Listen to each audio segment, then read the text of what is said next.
General Romeo Dallaire has seen horrific things that are unimaginable to most of us. Much of his experience witnessing the Rwandan genocide was documented in his bestseller, Shake Hands with the Devil, and They Fight Like Soldiers, They Die Like Children. In this latest book, his memoir, Waiting for First Light, General Dallaire delves deep into his ongoing battle with post-traumatic stress disorder, and he's here with us this morning. Good morning. Good morning to you. Thank you so much for being here. You know, a few years ago, as a health specialist, I started doing stories on post-traumatic stress disorder. And back then, nobody really knew what I was talking about. And I had to define it every time I had to say what I was talking about. But it's changing a little bit now. But tell me a little bit about how you see PTSD and what your experience of it has been. Well, I think it's got to be defined, particularly when we're talking about the first responders, people of this nature, versus a PTSD that comes from a car accident or something, or simply as a acute depression. What we're talking about here is really an injury, a workplace injury for policemen, firemen, and so on, and soldiers. Of course, it's in the environment. And so what it does, as it was quite ably described when I was medically released in 2000. There was only one line written on my medical report, and it simply said, this officer cannot command troops in operations anymore. And what it meant is that you cannot sustain stress, nor can you sustain an ability to handle dilemmas that will create stress. And so you become quite vulnerable to the experiences that you lived. And the injury comes from the experiences that what we're discovering from the military point of view, and I think sometimes the police will find the same thing, but mostly the military, is a moral dilemma. That is to say, we've seen things, as you just were stating, that are undescribable. Right. They're so foreign to our way of life, our values, that they it just blows circuitry. Sure. Physically. Right. And then on top of that, then you become, your mind becomes sort of divided in two. You're the person you see outside, but there's another person inside, and they're in conflict with each other. Right. The one analogy you used in the book was, you said, you know, an operational injury. You said it was like having a leg blown off, and you never really recover in the same way that you can never really regrow a leg. Where does it leave you now on a day-to-day basis? How does it affect you every day?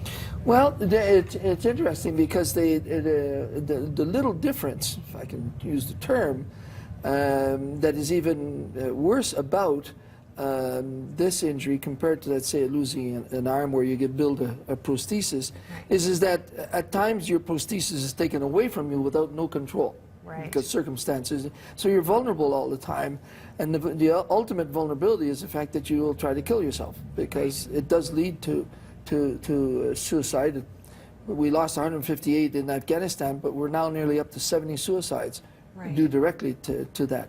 So how it affects one every day, it just keeps you always on a certain level of awareness of your surroundings, so that you don't stumble into scenarios that will trigger what is locked up in different corners of your mind that will then make you very overreact, hyper, unable to control your reactions.